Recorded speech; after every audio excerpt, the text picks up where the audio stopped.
ನಿನ್ನೆ ತಡರಾತ್ರಿ ರಾಜ್ಯಕ್ಕೆ ಬಿಜೆಪಿ ರಾಷ್ಟ್ರೀಯ ಅಧ್ಯಕ್ಷ ಜೆಪಿ ನಡ್ಡಾ ಆಗಮಿಸಿದ್ದಾರೆ.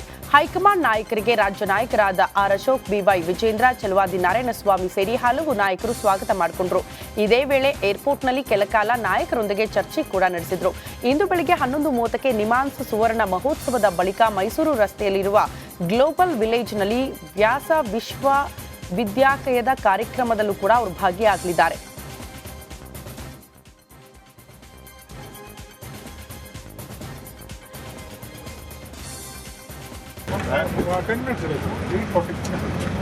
ಅಶೋಕರು ಇಲ್ಲ, ನಾನು ನಂದು ಅವ್ರ ಜೊತೆ ಇದೆ, ಫಂಕ್ಷನ್ನು ಇದೆ ಮಧ್ಯಾಹ್ನ, ಯೋಗ ಕೇಂದ್ರದ ಫಂಕ್ಷನ್ ಇದೆ. ನಾನು ಅಲ್ಲೂ ಕೂಡ ಅದ್ರ ಜೊತೆ ಇರ್ತೀನಿ. ಸೊ ಭೇಟಿ ಮಾಡ್ತೀನಿ. ಪಕ್ಷದ ರಾಷ್ಟ್ರೀಯ ಅಧ್ಯಕ್ಷರು ಬಂದಿರೋದ್ರಿಂದ ನಮ್ಮ ಸಮಸ್ಯೆಗಳೇನಿದೆ ಮತ್ತು ಪಾರ್ಟಿಯ ಹೋರಾಟಗಳೇನು ಮಾಡಬೇಕು ಇದ್ರ ಬಗ್ಗೆನೂ ಕೂಡ ಚರ್ಚೆಯನ್ನು ಮಾಡ್ತೀವಿ. ಇಲ್ಲ, ನಾನು ನಂದು ಅವ್ರ ಜೊತೆ ಇದೆ, ಫಂಕ್ಷನ್ನು ಇದೆ ಮಧ್ಯಾಹ್ನ, ಯೋಗ ಕೇಂದ್ರ. ಬಿಜೆಪಿ ನಾಯಕರಿಗೆ ಪ್ರಿಯಾಂಕ್ ಖರ್ಗೆ ತಿರುಗೇಟು ಕೊಟ್ಟಿದ್ದಾರೆ. ಬಿಜೆಪಿ ಮುಖಂಡನದ್ದು ಎನ್ನಲಾಗಿರುವ ಸ್ಫೋಟಕ ಆಡಿಯೋ ರಿಲೀಸ್ ಮಾಡಿದ್ದಾರೆ. ಬಿಜೆಪಿ ಮುಖಂಡ ಮಣಿಕಂಠ ರಾಠೋಡ್ ಹಾಗೂ ರವಿ ಸಂಭಾಷಣೆಯ ಆಡಿಯೋ ರಿಲೀಸ್ ಮಾಡಿದ್ದಾರೆ. ಮಣಿಕಂಠ ರಾಠೋಡ್ ಮೇಲೆ ಕ್ರಮ ಯಾಕೆ ಆಗ್ತಾ ಇಲ್ಲ ಅಂತ ಕೂಡ ವಾಗ್ದಾಳಿ ನಡೆಸಿದ್ದಾರೆ. ಖರ್ಗೆ ಕಡೆಯವ್ರೆ ಮಾಡ್ತಾರಣ್ಣ, ಅದನ್ನ ನಾವ್ಯಾರು ಮಾಡಲ್ಲ. ಖರ್ಗೆ ಕಡೆಯಲ್ಲಿ ಅಂತ ಕೇಳಿ ಅಣ್ಣ, ಅವ್ರೆಲ್ಲ ಕಣ್ಣ ಫೋನ್ ನಂಬರ್ ಕೊಡೋಣ. ಅವ್ರು ಯಾರ್ದು ಫೋನ್ ನಂಬರ್ ಎಲ್ಲ ಕೇಳೋಣ ಅಂತಂದ್ರ ನಾನು ನಿಮ್ಮ ಅಭಿಮಾನ ಇದೀನಿ. ಅವ್ರಿಗೆ ಕೇಳ್ತಾನೆ ಹಿಂಗೆ ನಮ್ಮ ಅಣ್ಣನ ಬಗ್ಗೆ ಯಾಕೆ ಹಿಂಗ್ ಮಾತಾಡ್ತೀರಿ ಅಂತಂದು. ನನ್ನ ಬಳಿ ಫೋನ್ ನಂಬರ್ ಇದ್ರೆ ಅವ್ರ ಎಲ್ಲಾ ಹೆಂಡ್ರ ಮಕ್ಕಳು ಎಲ್ಲ ಸೇವಾ ಶಾಪ್ ಮಾಡ್ತೀನಿ. ಅದಕ್ಕೆ ನನ್ನ ಬಳಿ ನಂಬರ್ ಇಲ್ಲದೆ. ಯಾರಿಗೆ ಹೆಂಡ್ರ ಮಕ್ಕಳಣ್ಣ? ನೀ ಯಾರ ಹೆಸರು ತಗೊಂಡಿ? ಈಗ ನಾನು ಖರ್ಗೆ ಅವ್ರದಣ್ಣ. ನನ್ನ ಬಳಿ ಫೋನ್ ನಂಬರ್ ಇದ್ರೆ ಅವ್ರ ಎಲ್ಲಾ ಹೆಂಡ್ರ ಮಕ್ಕಳು ಎಲ್ಲ ಸೇವಾ ಶಾಪ್ ಮಾಡ್ತೀನಿ. ಅದಕ್ಕೆ ನನ್ನ ಬಳಿ ನಂಬರ್ ಇಲ್ಲದೆ. 44 ಕೇಸ್ ಲೀಸ್ಕೊಳ್ಳೋ ಕೇಳತ್ತಂದ್ ಮಣಿಕಂಠ ರಾಠೋಡ್ ಅಂತ ಹೇಳಿ. ಖರ್ಗೆ ಕಡೆಯವ್ರೆ ಮಾಡ್ತಾರಣ್ಣ.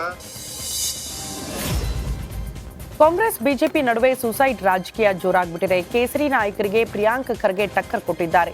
ಸಂತೋಷ್ ಮನೆಗೆ ಎಷ್ಟು ಬಾರಿ ಹೋಗಿದ್ದೀರಿ ಅಂತ ವಿಜೇಂದ್ರ ಅವರೇ ಅಂತ ಕೂಡ ಪ್ರಶ್ನೆ ಮಾಡಿದ್ದಾರೆ ಸುದ್ದಿಗೋಷ್ಠಿಯಲ್ಲಿ. ಬೀದರ್ಗೆ 5 ಲಕ್ಷ ಹಿಡ್ಕೊಂಡು ಹೋದ್ರಿ, ಇವರಿಗೆ ಏನ್ ಮಾಡಿದ್ರಿ, ಸಂತೋಷ್ ಕುಟುಂಬದ ಕ್ಷಮೆ ಕೇಳಿ ಅಂತ ಪ್ರಿಯಾಂಕ್ ಖರ್ಗೆ ವಾಗ್ದಾಳಿ ನಡೆಸಿದ್ದಾರೆ. ಆಮೇಲೆ ಭಾಳ ಸ್ಪಷ್ಟವಾಗಿ ಹೇಳ್ತಾರೆ, ಅಂದಿನ ಸರ್ಕಾರ ಸಹಾಯಹಸ್ತ ನೀಡಬೇಕು. ಏನು ಸಹಾಯಹಸ್ತ ನೀಡಿದ್ರು? ಕಾಂಪನ್ಸೇಷನ್ ಕೊಟ್ರಾ? ನೌಕರಿ ಕೊಟ್ರಾ? ಮತ್ತು ಯಡಿಯೂರಪ್ಪ ಪ್ರಧಾನಮಂತ್ರಿ ತನಕ ಹೋಗಿದೆ ಪಾಪ. ನೋಡಿ ಎಷ್ಟು ನಿಷ್ಠಾವಂತ ಬಿ ಜೆ ಪಿ ಕಾರ್ಯಕರ್ತರು. ಪ್ರಧಾನಮಂತ್ರಿ ಹೆಸರು ಹೇಳಿ ಉಲ್ಲೇಖಿಸಿದ್ರಲ್ಲ. ಪ್ರಧಾನಮಂತ್ರಿಯವರು ಮತ್ತು ಮಾನ್ಯ ಮುಖ್ಯಮಂತ್ರಿಗಳು ಮತ್ತು ಹಿರಿಯ ಲಿಂಗಾಯತ್ ನಾಯಕರಾದ BS ಯಡಿಯೂರಪ್ಪರವರು ಸಹಾಯ ಮಾಡಬೇಕು, ಅವರಿವರು ನೋಡಲಾರ್ದೆ ನಮ್ಮವರಂತ ಸಹಾಯ ಮಾಡಿ ನಮ್ಮ ಕುಟುಂಬಕ್ಕೆ ಅಂತ ಕೇಳಿದ್ದಾರೆ. ಎಷ್ಟು ಸರಿ ಹೋಗಿದ್ರಿ ವಿಜೇಂದ್ರ ಅವರು? ಇಲ್ಲಿ ಹೋಗಿದ್ರಾ ಸಂತೋಷ್ ಪಾಟೀಲ್ ಅವ್ರ ಮನೆಗೆ? ಏನಾದರೂ ನಿನ್ನ ಮೊನ್ನೆ ಬೀದರಿಗೆ ಹೋದಾಗ 5 ಲಕ್ಷ ದುಡ್ಡು ತೊಗೊಂಡು ಹೋಗಿದ್ರಲ್ಲ, ಇಲ್ಲಿ ಯಾಕೆ ಹೋಗಿಲ್ಲ? ಏನಂತಾರೆ ಇದಕ್ಕೆ ಮತ್ತು ಬೀದರ್ ಪ್ರಕರಣಕ್ಕೆ ವ್ಯತ್ಯಾಸ ಇಲ್ಲ ಅಂತೀರಾ ಸರ್ ತಾವೆಲ್ಲರೂ? ಆಮೇಲೆ ಭಾಳ ಸಚಿನ್ ಆತ್ಮಹತ್ಯೆ ಕೇಸ್ ಇಡೀ ರಾಜ್ಯದಾದ್ಯಂತ ಕಿಚ್ಚು ಹಚ್ಚಿದೆ. ಬಿಜೆಪಿಗರು ಸಚಿವ ಪ್ರಿಯಾಂಕ್ ಖರ್ಗೆ ವಿರುದ್ಧ ಕೆರಳಿ ಕೆಂಡವಾಗಿದ್ದಾರೆ. ಸಚಿವ ಪ್ರಿಯಾಂಕ್ ಖರ್ಗೆ ರಾಜೀನಾಮೆ ಕೊಡಬೇಕು, ಮಾನ ಮರ್ಯಾದೆ ಇದ್ರೆ ರಾಜೀನಾಮೆ ಕೊಡ್ಲಿ ಅಂತ ವಿಪಕ್ಷ ನಾಯಕ ಆರ್ ಅಶೋಕ್ ಕೂಡ ಸವಾಲ್ ಹಾಕಿದ್ದಾರೆ. ಸಚಿನ್ ಬರೆದ ಡೆತ್ ನೋಟ್ನಲ್ಲಿ ಪ್ರಿಯಾಂಕ್ ಹೆಸರು ಇದೆ ಅಂತ ಅಶೋಕ್ ಗರಂ ಆಗಿದ್ದಾರೆ. ಸತ್ತೋರ್ ವ್ಯಕ್ತಿಗಳೆಲ್ಲ ಹೆಸರುಗಳೇ ಬೇರೆ. ಯಾರ್ಯಾರು ಸಾಯ್ತಾರೋ ಆ ವ್ಯಕ್ತಿಗಳ ಹೆಸರುಗಳೇ ಬೇರೆ ಇರ್ತವೆ, ಇಶ್ಯೂಗಳೇ ಬೇರೆ ಇರ್ತೈತೆ. ಆದರೆ ಸತ್ತಿರೋ ಅಂಥ ವ್ಯಕ್ತಿ ಇದರಲ್ಲಿ ಇವ್ರ ಹೆಸರು ಇದೆ, ಇಲ್ಲ ಅಂತ ಏನಿಲ್ಲ, ಇವ್ರ ಹೆಸರು ಇದೆ. ಇವ್ರ ಹತ್ರ ಕರ್ಕೊಂಡೋಗಿದ್ದೀನಿ ಅಂತ ಹೆಸರನ್ನು ಕೂಡ ಬರೆದಿದ್ದಾರೆ ಅದರಲ್ಲಿ. ಅದರಿಂದ ಇವ್ರು ರೈಟ್ ಹ್ಯಾಂಡು ಅನ್ನೋದು ಗೊತ್ತಿದೆ. ಮತ್ತು ರೈಟ್ ಹ್ಯಾಂಡ್ ಆದವನು ಮತ್ತು ಇವನ ಹತ್ರ ಪಿಸ್ತೂಲು, ಅಕ್ರಮ ಪಿಸ್ತೂಲು ಇಟ್ಕೊಂಡಿದ್ದು ಕೇಸನ್ನು ಕೂಡ ಇವನ ಮೇಲೆ ದಾಖಲಾಗಿದೆ. ಹಿಂದೆ ಇಷ್ಟೆಲ್ಲ ಇದ್ರು ಅವನ್ನ ಜೊತೆಲಿ ಇಟ್ಕೊಂಡಿದ್ರಲ್ಲ, ನಡಗಿದೆ ಗಡ ಗಡ ಅಂತ ಸಿದ್ದರಾಮಯ್ಯನವರು ನಡಗಿದ್ದಾರೆ. ಅದೇ ಗಡಗಡ ಅಂತ ನಡಗಿದ್ದಾರೆ ಅಂತ ಹೇಳಿದ್ರು. ಅದಕ್ಕೆ ಈಗ ಓದ್ನಲ್ಲಪ್ಪ ನಾನು, ಇವಾಗ ಓದಿದ್ದೇನು ಅದನ್ನೇ ಓದಿದ್ದು ನಾನು. ಈಶ್ವರಪ್ಪನ ಘಟನೆ ಆದಾಗ ಅವ್ರು ಹೇಳಿದ್ದೆ, ಇವ್ರ ಮೇಲೆ ಹಾಕ್ಬೇಕಲ್ಲ ನಾವು ಮಾನ ನಷ್ಟ ಮೊಕದ್ದಮೆ. ಅವಾಗ ಇವರೇ ಹೇಳಿದ್ರಲ್ಲ. ಆಮೇಲೆ ಏನಾಯ್ತು? ಈಶ್ವರಪ್ಪನ ಕೇಸು ಹೋಯ್ತಲ್ಲ. ಅದು ಈಶ್ವರಪ್ಪ ಅದಕ್ಕೆ ಅವ್ರ ಜೊತೆ ಟೆಂಡರೇ ಕೊಟ್ಟಿಲ್ಲ ಅವ್ರಿಗೆ ಅನ್ನೋದು ಎಲ್ಲ ಪ್ರೂವ್ ಆಯಿತು. ಅವ್ರ ಹೆಸರು ಇದೆ, ಯಾರು ಇಲ್ಲ ಅಂತ ಹೇಳುದು. ಸದ್ಯಕ್ಕೆ ಕಾಂಗ್ರೆಸ್ ವಿರುದ್ಧ ಚಲುವಾದಿ ನಾರಾಯಣಸ್ವಾಮಿ ಆಕ್ರೋಶ ಹೊರಹಾಕಿದ್ದಾರೆ. ಪ್ರಿಯಾಂಕ್ ತಲೆದಂಡ ಆಗೋ ತನಕ ಕೂಡ ನಾವು ಹೋರಾಟ ಮುಂದುವರಿಸ್ತೀವಿ, ನಿಮ್ಮ ಅವಾಂತರಗಳನ್ನ ಜನರಿಗೆ ತಿಳಿಸ್ತೀವಿ. ಪ್ರಿಯಾಂಕ್ ಅವರ ಮಂಪರು ಪರೀಕ್ಷೆ ಮಾಡಿಸೋಕೆ ಸರ್ಕಾರ ವ್ಯವಸ್ಥೆ ಮಾಡಬೇಕು, ಮೊದಲು ನಿಮ್ಮ ಸ್ಥಾನಕ್ಕೆ ರಾಜೀನಾಮೆ ಕೊಡಿ ಅಂತ ವಾಗ್ದಾಳಿ ನಡೆಸಿದ್ದಾರೆ. ಮಾನ್ಯ ಮುಖ್ಯಮಂತ್ರಿಗಳಲ್ಲೇ ಕೇಳ್ತೇನೆ, ಇವ್ರ ಇನ್ವಾಲ್ವ್ಮೆಂಟ್ ಇಲ್ವಾ? ಇವ್ರ ಹೆಸರು ಡೆತ್ ನೋಟಲ್ಲಿ ಇಲ್ವಾ? ಇವ್ರ ಗ್ಯಾಂಗು ಸುಪಾರಿ ಕೊಟ್ಟಿಲ್ವಾ? ಇವರೆಲ್ಲ ಇದು ಮಾಡೋದು ಏನೋ ಹೆಣ್ಣು ಮಕ್ಕಳನ್ನ ಜೊತೆಯಲ್ಲಿ ಇಟ್ಕೊಂಡು ಹಗರಣಗಳನ್ನು ಮಾಡ್ತಾ ಇರೋದಿಲ್ವಾ? ಇದೆಲ್ಲ ಅವ್ರಿಗೆ ಗೊತ್ತಿಲ್ಲ ಅಂದ್ರೆ ಒಂದು ಕೆಲಸ ಮಾಡೋಣ, ನಾಳೆ ಅವರನ್ನ ಮಂಪರ ಪರೀಕ್ಷೆಗೆ ಕರೆಯೋಣ.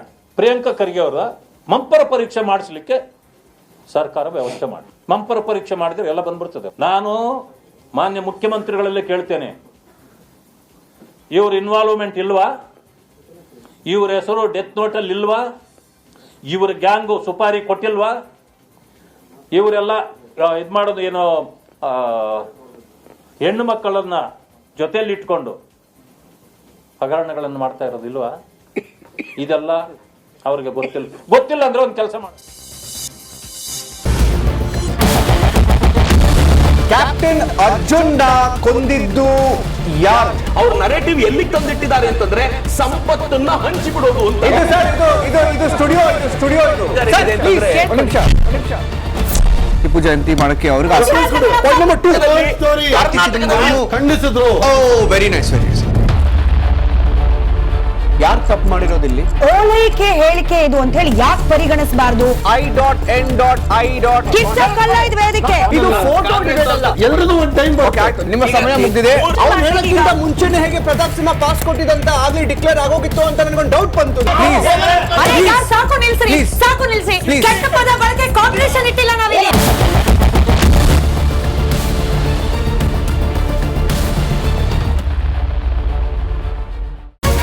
ರಿಪಬ್ಲಿಕ್ ವರ್ಡ್ ಆಪ್ ಇದು ಕೇವಲ ಅಪ್ಲಿಕೇಶನ್ ಅಲ್ಲ, ಸಮಗ್ರ ಸುದ್ದಿಗಳ ಸಂಪರ್ಕ ಮಾರ್ಗಕ್ಕೆ ಕ್ರಾಂತಿಕಾರಿ ಬದಲಾವಣೆ.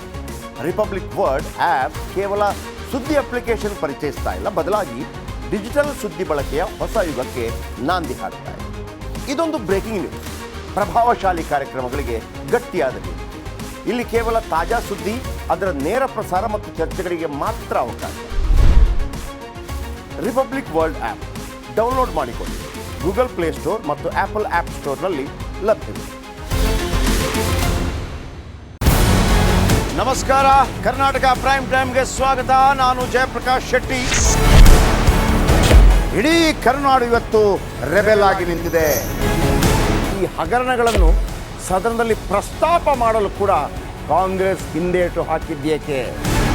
ನಿಮ್ಗೆ ಸಂಬಳ ಅದಕ್ಕೆ, ನಿಮಗೆ ವಾಹನ ಅದಕ್ಕೆ, ನಿಮಗೆ ವೆಪನ್ ಅದಕ್ಕೆ, ನೀವು ಅದನ್ನು ಸೆರೆ ಹಿಡಿಬೇಕಾಗಿದೆ. ನೀವು ವಿದ್ಯುತ್ ಬರ ಇದೆ ಅಂತ ಹೇಳ್ತಾ ಇದ್ದೀರಿ, ಎಲ್ಲಿ ಬರ ಇದೆ ನೀವು ಹೇಳಬೇಕು. ಪಾಕಿಸ್ತಾನ್ ಆಕ್ಯುಪೈಡ್ ಕಾಶ್ಮೀರ್ ಅದು ಎಂದೆಂದಿಗೂ ನಮ್ಮದು. 40 ಮೆಷಿನ್ಗಳು ತಂದಿತ್ತು ನೋಟ್ ಎಣಿಸುವುದಕ್ಕೆ, ಅದೇ ಹಾಳಾಯಿತು. ಮಥುರಾದ ಗಲಾಟೆ ಇದೆಯಲ್ಲ, ಅದು ಸ್ಥಳೀಯವಾಗಿ ಕೂತು ಪರಿಹರಿಸಬಹುದಾದಂಥ ಕಾನೂನಿದೆ. ಗ್ಯಾರಂಟಿ ಯೋಜನೆಯಿಂದ ನಷ್ಟ ಆಗಿದೆ, ಲಾಭ ಆಗಿದೆ, ದಯವಿಟ್ಟು ಹೇಳಿ. Dawood Ibrahim most wanted criminal ಯಾವಾಗಾದ ಅಂದರೆ ಇಲ್ಲಿ ತನಕ ಭಾರತ ದೇಶದಲ್ಲಿ ಓರ್ವ ದಲಿತ ಪ್ರಧಾನಿಯಾದಂಥ ಇತಿಹಾಸವೇ ಇಲ್ಲ.